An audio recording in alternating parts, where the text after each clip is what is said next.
Assalamualaikum warahmatullahi wabarakatuh. Perkenalkan, nama saya Silvi Silviani Martin. Saya dari kelas 5D. Di sini saya akan menyampaikan materi tentang manajemen berbasis sekolah. Nah, apa sih MBS itu? MBS yaitu manajemen berbasis sekolah yang disingkat menjadi MBS. Merupakan padanan kata dari School Based Management yang disingkat SBM. Dalam hal ini, Bank Dunia atau The World Bank telah memberikan pengertian bahwa MBS adalah desentralisasi level otoritas penyelenggaraan sekolah kepada level sekolah. Tanggung jawab dan pengambilan keputusan terhadap pelaksanaan atau penyelenggaraan sekolah telah diserahkan kepada kepala sekolah, guru-guru, para orang tua siswa, kadang-kadang peserta didik atau siswa, dan anggota komunitas sekolah yang lainnya. Nah, ada juga sejarah kelahiran MBS. Sejarah yang pertama kalinya yaitu tahun 1970-an di negara Inggris Raya, New Zealand, dan beberapa negara di bagian Australia, Amerika Serikat. Nah, pada tahun 1990-an, MBS ini kemudian diadopsi di negara-negara Asia, termasuk wilayah Hong Kong atau Cina, Sri Lanka, Korea, Nepal, dan dunia Arab. Nah, kenapa sih MBS itu bisa masuk ke Indonesia atau bisa sampai ke Indonesia gitu? Nah, jadi MBS ini bisa sampai ke Indonesia melalui beberapa program dan kegiatan baik yang dibiayai oleh dana dari dalam negeri maupun dari luar negeri. Ya, misalnya contoh program Managing Basic Education dari USAID. Ada juga program World School Development dan World District Development yang dibiayai oleh Australia Indonesia Basic Education Program. Nah, materi utama yang diberikan sebagai pelatihan company building untuk semua pemangku kepentingan di Indonesia melalui program tersebut seperti MBS, selain pembelajaran aktif, kreatif, efektif, dan menyenangkan. Kelahiran MBS ini pada awalnya menggunakan beberapa nama yang berbeda-beda, yaitu tata kelola berbasis sekolah, disebut juga School Based Governance, ada juga manajemen mandiri sekolah yang disebut juga School Self Management, dan bahkan juga dikenal dengan School Site Management atau manajemen yang bermarkas di sekolah. Nah, istilah-istilah tersebut memang mempunyai pengenaan pengertian yang sedikit berbeda. Namun, nama-nama tersebut memiliki roh yang sama, yakni sekolah diharapkan dapat menjadi lebih otonom dalam pelaksanaan manajemen sekolahnya, khususnya dalam penggunaan 3M-nya, yakni Man, Money, and Material.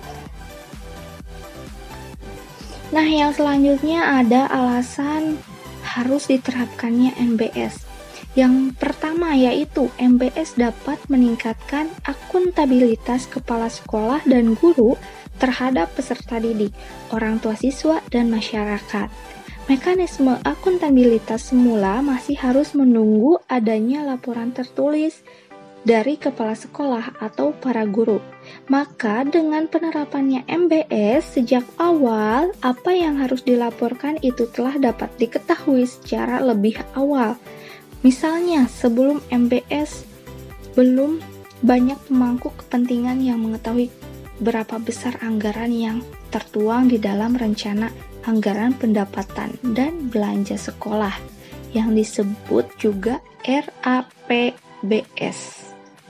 Namun, dengan penerapan MBS, pada awal tahun pelajaran baru, semuanya telah mengetahui RAPBS yang memang harus dipajang di papan pengumuman sekolah. Yang kedua, MBS memberikan keterbukaan kepada semua pemangku kepentingan dalam memberikan saran dan masukan untuk menentukan kebijakan-kebijakan penting yang diperlukan oleh sekolah.